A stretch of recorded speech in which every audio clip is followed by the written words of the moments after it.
And I guess this old man was still with us there. Now I'll tell you who the old man was. I said I would later. The old man was Doran. We called him Grandpa Doran. He wasn't our grandpa. We just called him Grandpa Doran. So his name was Andrew Doran, Matt Doran or Andrew. I don't know how, but some called him Andrew, some called him Matt Doran. His sister called him Matt. He had a sister living in Elk City, and when we went to visit his sister with him, he was with us, and we stopped in there and to visit his sister. And when we stopped in there, that was on the way back from when we come back from Texas, from Houston, Texas, up that way. That's where we went to Elk City. I remember now. We went to Elk City there, and he visited his sister. Now, when he visited his sister, well, she knows some people out in the country that wanted sharecroppers, and she helped us contact the man, and we got a sharecrop for 1920. Let me see, 25.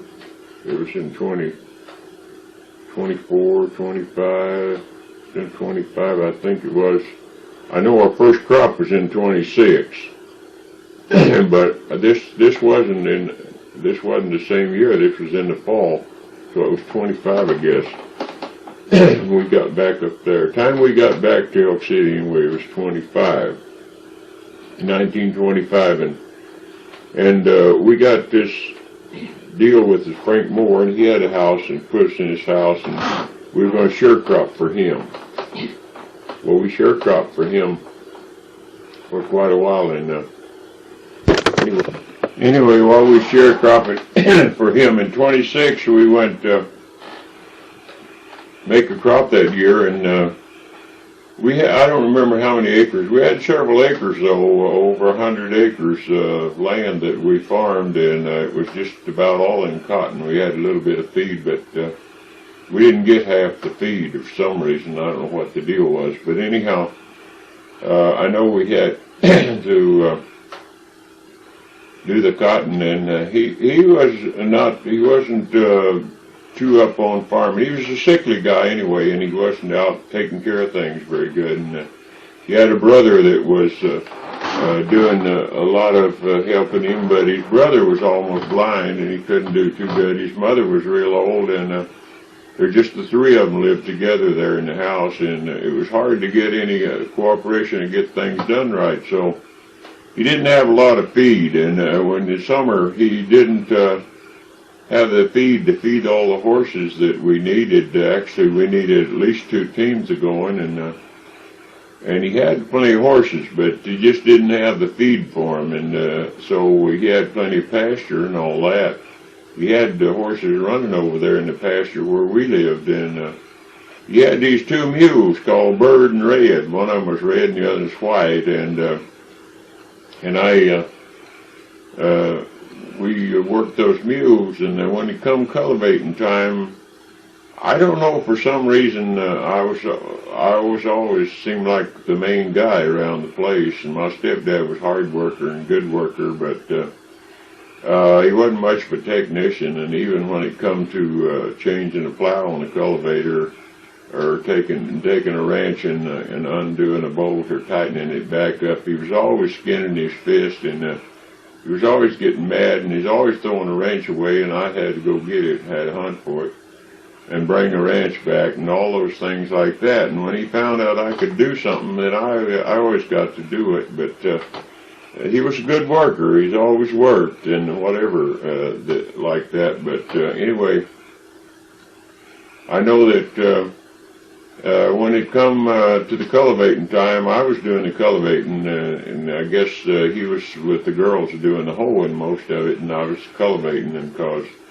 that way he could keep the hoeing going. If he left all of us kids out there to hoe, we wouldn't get a lot done, because we'd probably argue and scuffle and scrap and whatever.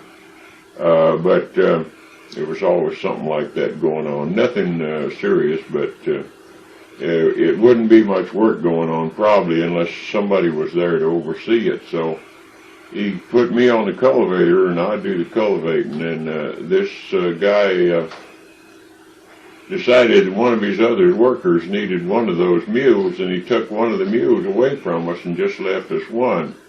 He left us old Red now, I mean one good one, and the rest of the horses wasn't too good. And in fact, it wasn't, they weren't fed anyway. They was on the grass, and we'd have to work them on the grass and whatever.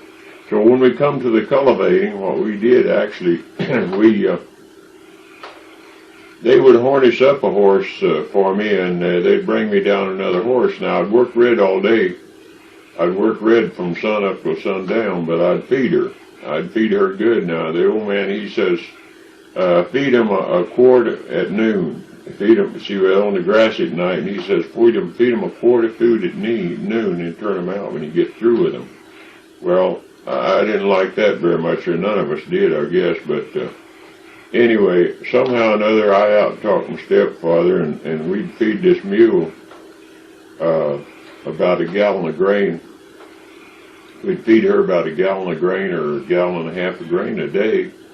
And with the grass she run on at night, well, she'd stay plump and good shape. So they'd bring me a horse every hour. They'd harness one up out of the pasture and bring it down there, and I'd work them. I mean, we went down the line with that cultivator. And every hour, I'd just stop, unhitch that one horse and hitch the other one in and take off for another hour. And them other horses on the grass, they'd just last about an hour, and then take them back and turn them loose on the grass. But we let them run on the grass, and they worked 1 hour a day. And Kate and Jude, I'm thinking about Grandpa's mules now. But Red, she worked all day long. So anyway, that worked out pretty good. And when fall of the year came, then why we had to haul cotton. Why he let me have the other mule back. So I got the other mule back to go with that one, and that made a good team for hauling off the cotton. And that was my job, hauling the cotton off. And I hauled off the cotton, and so in 26, I was 16 years old, and by that time I was 16. I was 16 after the middle of the year. Anyhow, after June. And I would take the cotton bales to town, and we'd all pick. We got a bale of cotton, and I'd take it to town. Of course, they'd pick while I was gone. When I got back, and I had to jump in there and pick. Well, the next year, 1927, in 1927, well, in the summer when the cotton was done, I went somewhere to look for a job. I had a friend that lived across the street, and they had across the road, rather, it was a quarter of a mile down to the road, and he lived over a quarter from me anyhow. So I'd got acquainted with this friend, and they'd moved up there from El Reno, Texas, and so he took me with him down to his grandma's there that one time, and I got some work in the harvest. Worked a little while, and then that was over, and I went back home. And then I went out and started out another time looking for a job, and I just started out down that way. And I don't remember now if he was down there. I think he was already down to his grandma's, and I was probably going down there and see if I could find some work. And I was going out from Clinton, Oklahoma, which is about 30 miles from our place, from where we live, 30 or 35 miles. And I was going along there, and some woman come along with a bunch of little girls in the back of the car, in her car there. And she stopped, and I was walking, I was hitchhiking, and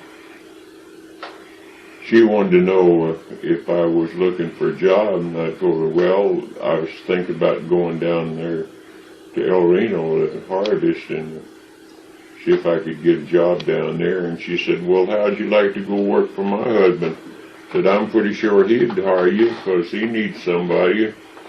And so I said, well, I asked her where she lived at, and she told me. And she had to go quite a ways off the road, but when she got back to her house where she lived, it was just a half a mile across to the same road I was going down. and all I'd had to do when I left her house was to walk about half a mile across the pasture there and get back in the road to hitch a ride. So she said, why don't you go with me, get in the car with me and go and I'll take you by where my husband's working. And if you don't want to go work for him, well, I'll take you back to the main road so that you can just go ahead. And I said, well, that sounds like a good deal. And so I went, and they were German people. Both of them were Germans, and they had a funny accent, but she seemed so friendly and everything, and I took her up on the deal, and I went with them. And she went by where her husband was running a combine. He was combining his oats. And he needed somebody to shock oats, and I never shocked any oats in my life. I didn't know what to do about it. So, he had this gruff voice, big gruff voice, and he wasn't a good-looking guy either. And, oh, man, I just heard him speak, and I knew I didn't want to work for him. So, but she had told me, said, you go ahead and work. If you want to work for him, you go ahead and work till noon. And you work till noon. Or I think she agreed with that after we stopped there to talk to him. She told him, why don't you go ahead and work here until noon, and then if you decide you don't want to work for us, I'll take you over to the main road after dinner. You can eat with us and then go over there. And so, well, I didn't know what I wanted to do, and I didn't like the idea too well, so I went on with there and went to work for him. And he went out there and showed me what he wanted me to do, how to stand them at grain up there and make a little shock. We call it shocking grain. And I caught on to what he wanted done there pretty easy, and I started shocking the grain. Well, I wanted to always do a good job while I worked, and so I worked, and he stopped there one time, talked to me for a minute, and had this gruff voice, and you just couldn't get along with it, that's for sure. So I went along. I went home and ate dinner, and they were so friendly, and they talked all German to themselves, and the oldest little girl was probably 2 or 3 years younger than me, and she would talk to me there and tell me what they were saying. I thought they was fighting, actually. She said, no, they're not fighting. They're just talking. Well, anyway, but they didn't know to talk to me much that time while they was eating dinner that day, and I thought, well, I'll go ahead and work in the afternoon. I'll work today and all night here, and in the morning I'll take off. So I done that. I done that for a day or two. I thought, I worked that evening, and I got a little better acquainted with them that night, and they give me a good bed. They furnished me a good bed and everything. They put me on the porch, out on the porch there, and it was, of course, it's in the summertime, and it was a screened-in porch, a good place. Had a bed out there, and I had me sleep out there, and they all slept upstairs, and the whole family did. So I worked out. Every morning I'd make up my mind to work one more day, and then I'll take off. And I don't remember what he paid me at all, but it was $1 or $2, maybe $3, I'm not sure, a day. I actually think it was $3 a day that he started me working for him.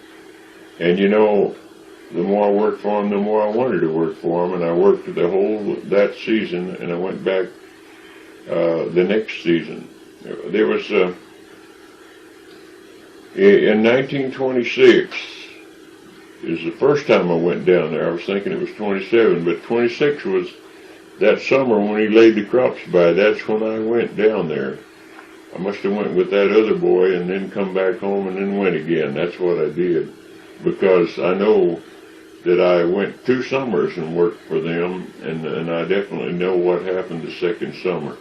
Anyhow, when the summer was over, they were so nice to me, and they took me to to the train. I caught the train to ride that, I don't remember how far it was, but whatever it was, I rode a passenger train, and it took me to passenger train, and I got on the train and went back home.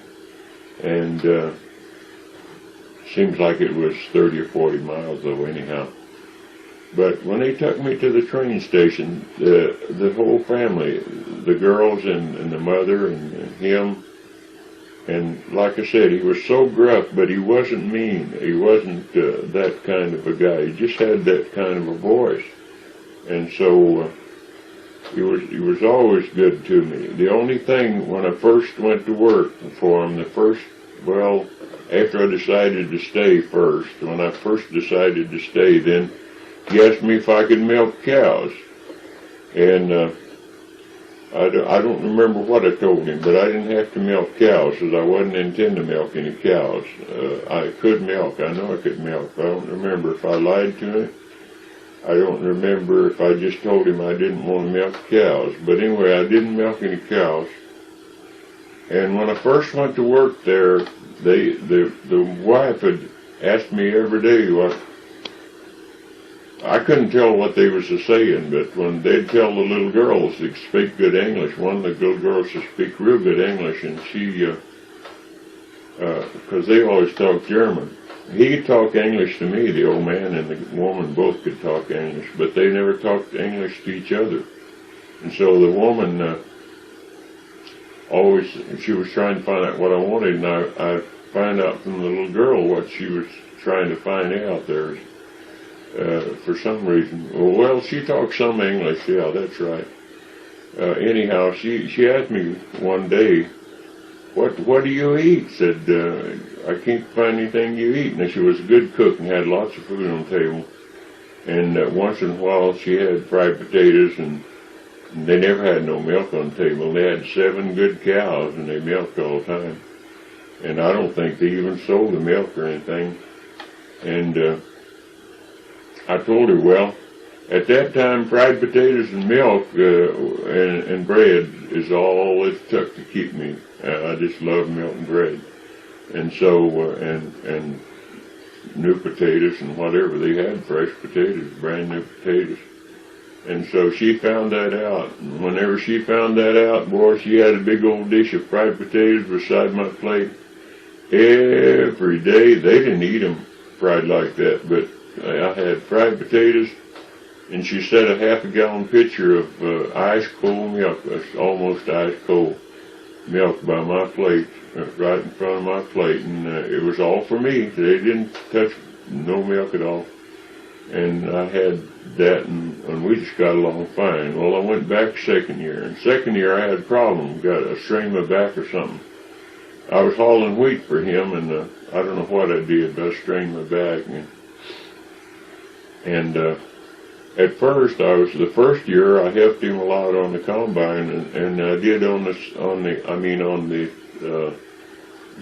combine. He was combining, no, it wasn't a combine either. He combined his, let's see. Well, anyway, it was a combine. This combine that we run, and I was driving a tractor that before the first year was over. That's what it was, before the first year was over. I was driving the tractor and pulling it, and we had to cross this little ditch. It wasn't much of a ditch, but when I crossed this little ditch, he couldn't raise the propellers on the combine up any higher, and they hit the ground and broke one. And he got mad. He used a bunch of cuss words and got all upset, and I quit and went home. Went to get my things, and he come home, and the whole family talked me into staying. He apologized, and it just made him mad, I guess, because he talked to me like that, and I didn't go for any of that stuff, and never did in my whole life. If I worked for somebody, if I didn't get along with them, I was gone. Well, anyway,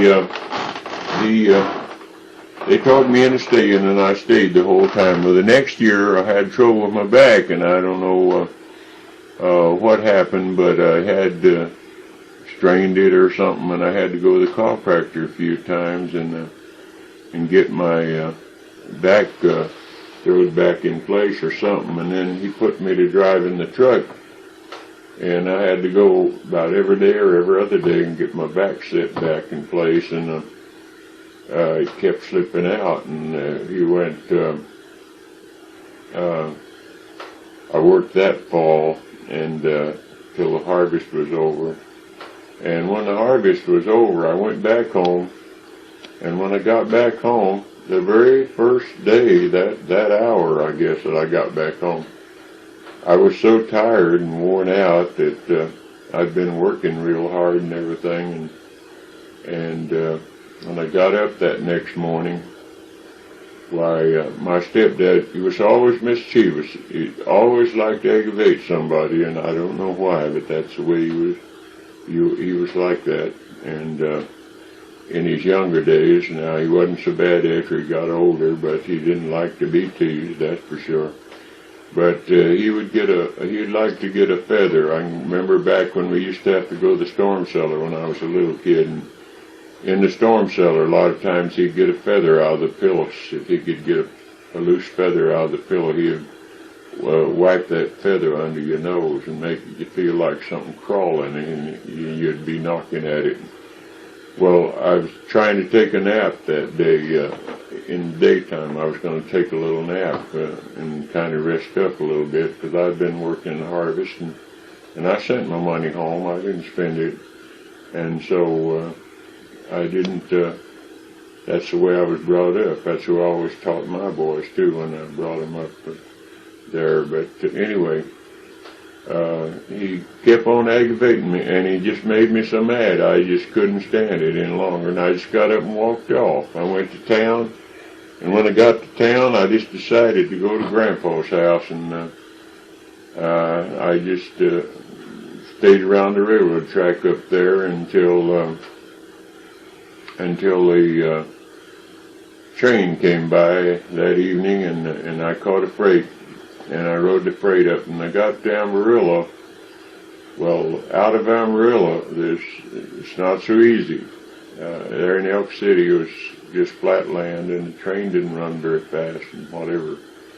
But in Amarillo, it was really strict there. They had this mean bulls and whatever there, and they had the one called Denver Bob that kind of played around between Denver and Amarillo on the Fort Worth and Denver, and there, and I was scared to go in that yard. A lot of people warned me that don't go in that yard, so I surrounded the yard and got on the other side, but it was all downhill coming out of Amarillo. And that train come out of that yard, it come downhill, and by the time it got down to where you could catch it, it was flying pretty well. I know that first night I was sleeping out there beside the railroad track waiting on the train to come out. And that freight had been fooling around all evening long, and it never come down. And when I went to sleep, I guess, laying there, I was about half asleep. And when I woke up, there was those lights shining on me, and I wasn't real close to the track, but seen those lights shining, and I jumped up and run up there, and half asleep, and made a grab for the train. Couldn't even see it, let alone anything else. It just stuck my arms up there, and something hit my arm and knocked my arm away. And when it knocked my arm away, I jumped back, and it splashed on by, and it was a passenger train. Oh, the Lord was on my side there that time, and He's been on my side a lot of times since. And I realized that the Lord is awful good. I know that He's the only one that you can depend on for sure. Anyway, I got back away from that thing, and it flashed on by me, and it was a passenger train.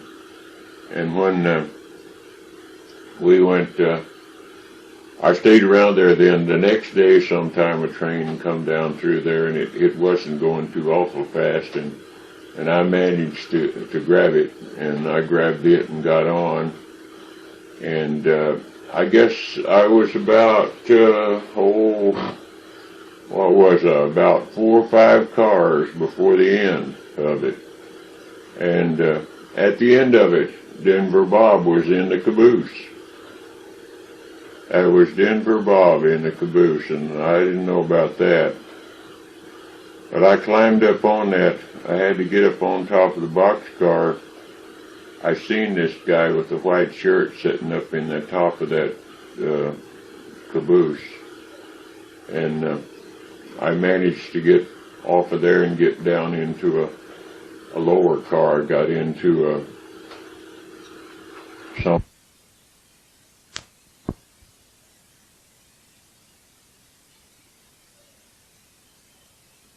about 6 miles, I guess it was, 5 or 6 miles out of that Amarillo, Texas. About 6 miles out or something, they pulled into a switch.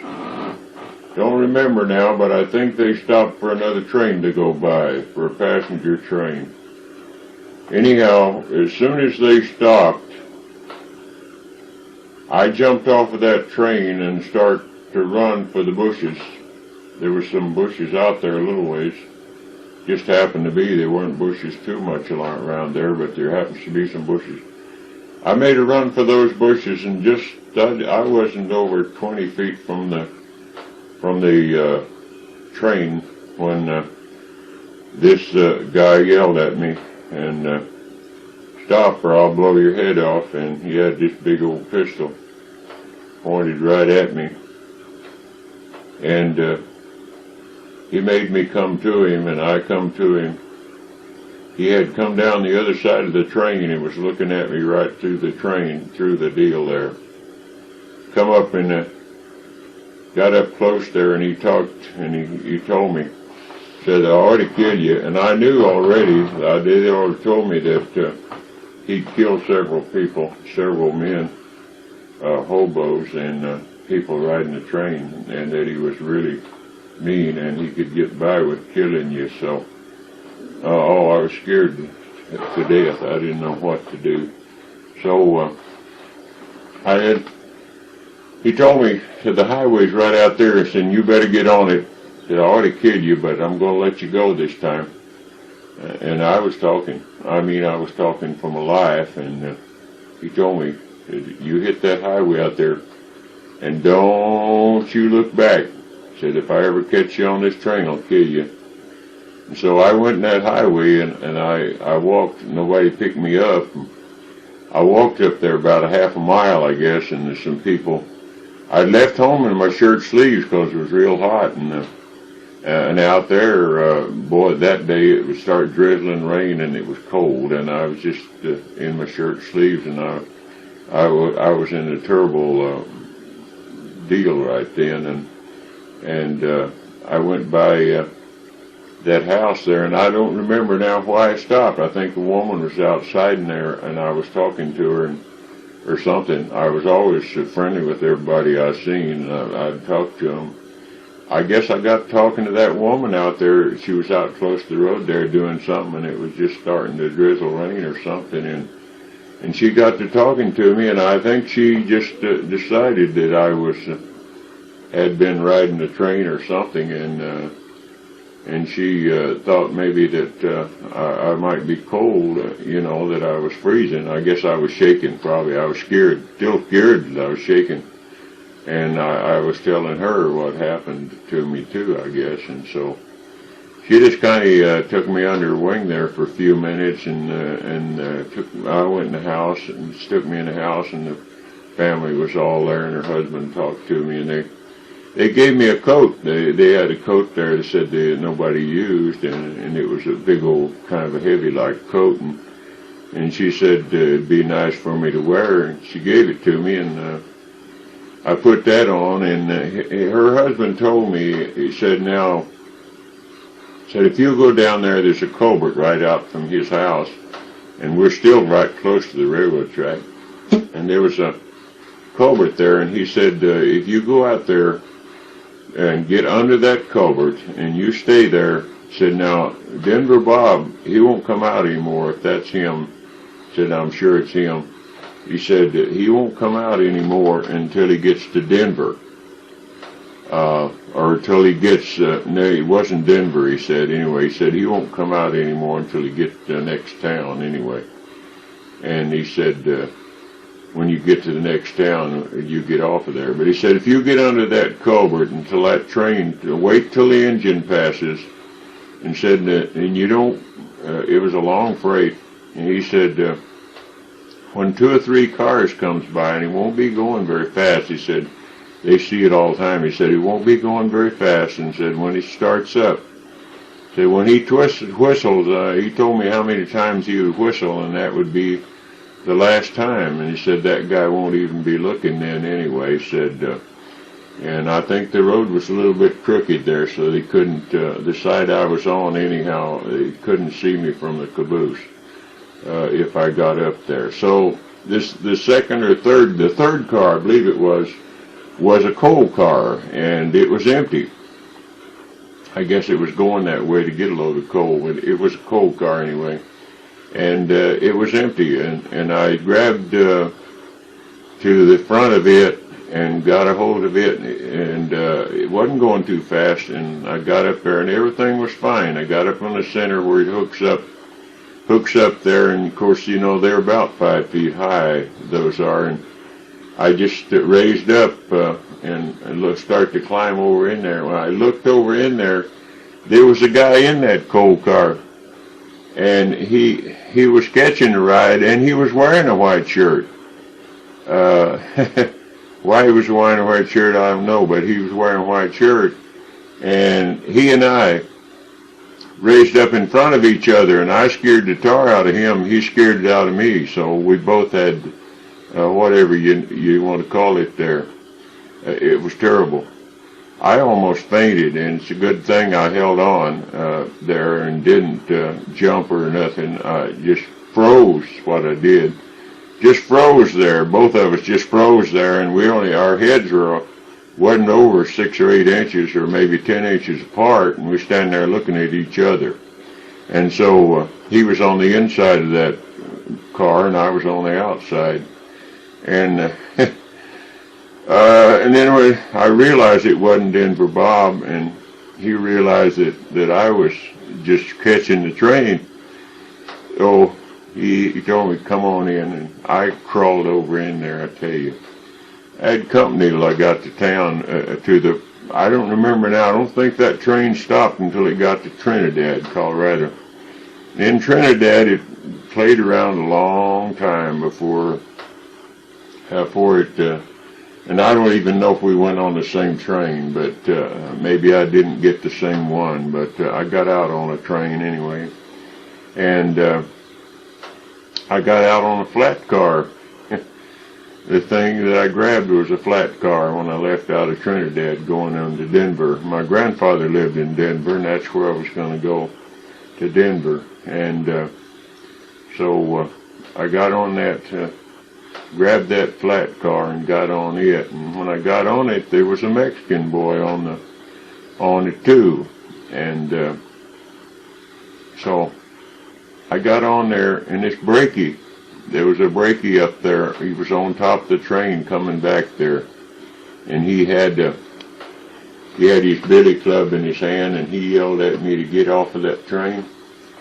He said, jump. And I said, I can't jump. It's going too fast. It was going pretty fast then. This Mexican wasn't saying anything. He was just sitting there. He was yelling, jump. And he just kept yelling, jump. And he started to climb down. When he started to climb down, this Mexican got up. And the Mexican was between me and him. This Mexican got up. He was up farther up towards the front of that flat car. And the guy was coming down, just ready to step off on the flat car, and that Mexican got up and pulled out a big long knife and opened it up and was just waiting for the guy there. And when the guy turned around and seen him pulling that knife out, he went back up. And he went on back up, and we didn't see him anymore. He never came back. I don't know why he got scared off so easy, but he did. And so we went on. I rode that train into Denver and got off of the train there and asked a few questions. I got off, I mean, that thing was still going pretty good. I landed right out there in that real out edge of town because I wanted to make sure that, well, that was the same train, I remember now, because I was thinking about Denver Bob was still in that caboose, and I seen him sitting there when they went on by.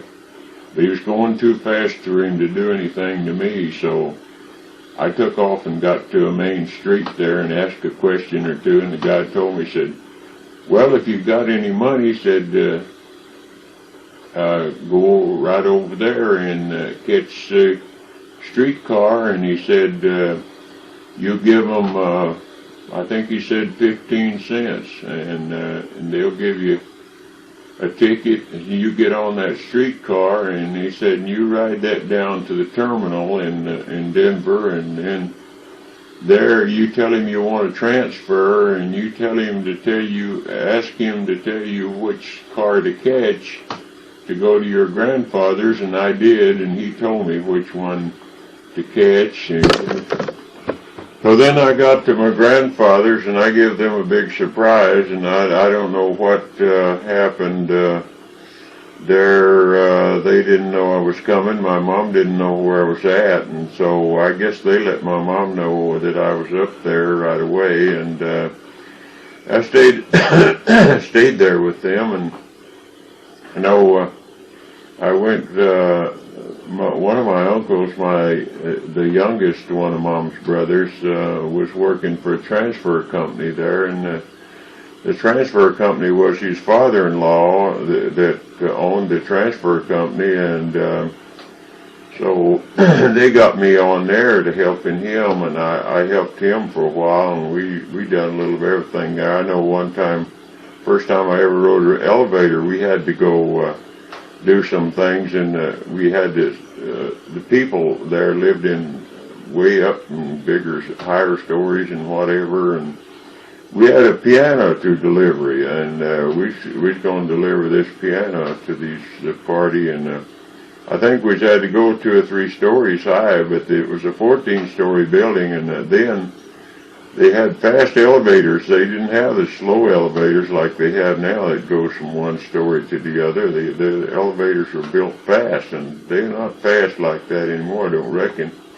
So anyway, we got on this elevator. I'd never been on there. I almost sit down in the floor when we started to go up there. The thing took off so, and I don't know if my uncle done that on purpose or what, but for some reason we went to the 14th floor. You go boom, boom, boom, and I tell you, I like to fainted. And then we had to go back down to the 2nd or 3rd, and we went in and we talked to the people, found out where the piano was going, and it was had to go up 1 or 2 stories, and we had to take it upstairs, up stairway. I don't even know now how you could do that, get a piano up stairway, but there was 3 or 4 of us, and I know there was 3 of us anyway, maybe 4. But we got that piano. This wasn't a very big piano, I guess, at that time. We got, in fact, I'm not even sure now it was a piano on that deal, but I know some big something that we had to take up there. And we took it up that stairs, and it was a hassle. And my uncle, he'd fuss a lot. He wasn't mean or anything, didn't fuss at us, but he just fussed because we had to put it up there. Anyway, we got that done and down. And I remember one time we delivered a piano to this party, and we had to take it first. We had to take it from the street up some steps to get up on their property, and then we had to take it from their property. The house was up about 6 or 8 steps high, and we had to get, that was a piano. This time I know it was a piano, and we took the piano up, and we got it up and up and up those deals, and this wasn't Laurel and Hardy, because we didn't let it get away from us for sure. we got it up on her porch, and when we got it up on her porch, my uncle was just about ready to leave it there, and so we seen her, and we found out where it was supposed to go, and of course, it's an awful big trouble to get a piano into a door, and it has to be turned on edge, and it's in a crate and whatever. And we got it in there, and we got it inside of her house, and we set it, well, he had to uncrate the thing, and got it uncrated for, I don't know if we had to uncrate it or not, but he thought he had to, and we uncrated it. Got the thing set up where she wanted, and they didn't have rollers under them, I don't believe. I'm sure it didn't have rollers under it, and we had to move it. Now, they said it weighed 900 pounds. I don't know. They said it weighed 900 pounds, and we didn't have nothing to take it with but main strength and awkwardness, and there was 3 of us each time. I know that time there was 3 of us with the piano, and we got it there, and we got it set up where she wanted it, and she decided that wasn't where she wanted it, and my uncle got mad, and he wasn't going to move it for her. He didn't. We walked out and left it sitting there where it's sitting. It was in her living room or wherever she wanted, but she decided she wanted it on a different part of the side of the room, so we left it for her.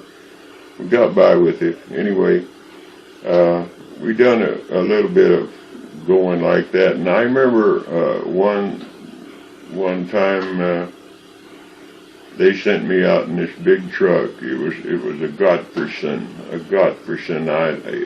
Maybe it wouldn't be so big now if I'd see it, but it was terribly big then. They sent me out there in Denver with that thing, and I didn't have no operator's license or nothing. I don't know if you were even supposed to have them then. You didn't have them in Oklahoma. Well, anyway, I went out there. I drove that big old truck out there by myself. That was afterwards. They put me to drive in a truck once in a while by myself. I went out there and took it to a place and let them load it for this driver that's going to take it out that night. And I was kind of scared, afraid something would happen to it. But I was really rejoicing to get to drive it. It was something else, I tell you. Well, I got it and got it back in there okay, but then they started me to drive in I think it was a little old Chevrolet, and springs weren't very strong at it, and they sent me out there to get 50 bumpers. They'd get 50 to a bumper shop to get 50 bumpers to bring them in. I went out to get 50 bumpers, and I called the boss back, and I said, these things are too heavy. We can't haul 50 bumpers. And he said, get them bumpers on there and get back in here with them, or else, he was kind of mean talker, but I don't guess he would have fired me anyway. But I put them on, and I knew that truck wouldn't haul them. I rolled out of the thing there real easy, and when I got out to the curb, it was just a little beveled off a little place there to get down on the curb, and when it come off of that little place, it just the bumpers, the bed just sunk down on the wheels and just set on the wheels, and I had sitting right there with the front end sticking out in the street, and I had to call back down there and tell them, send it another truck out here and get some of these bumpers so they can't move it, won't move. And so they sent another truck out, and we had to unload all them stupid bumpers. Had to unload more than half of them before the springs would come up off the wheels. And then we got that done. A lot of things like that happened. I had a lot of fun while I was up there, and somehow or another, Mom and I might have been partly the cause of it, because I left. But anyway, Mom and Uncle Bert and my stepfather, I call him Uncle Bert now, you remember that. Anyway, they had a falling out or something, and Mom took off and brought my sister. She left his daughters there, and she brought her daughter, my sister, and come to Denver. And she was up there a couple months. I guess she stayed a month or two, and then he kept begging her to come back, and she decided to go back, and she wanted me to go back with him, and I went back. So I went back down there with him, and Grandpa went with us, and we took Grandpa's car. He had a nice little 23 model Ford Touring, and we went in his car. And when we got down there, I had a crop. See, I'd laid my crop by before I went to the harvest, and it was my crop. I had 40 acres of cotton on shears. Of course, it was only actually 20 acres, and I had to gather the other 20 acres. I had to gather the other part. So when we got down there, for some reason, my grandpa, he always liked to get out of Denver in the fall of the year, and he'd get out and stay somewhere, do something. He got down there and he decided that he wanted my cotton crop, and so he offered me his car, his little Ford, for that cotton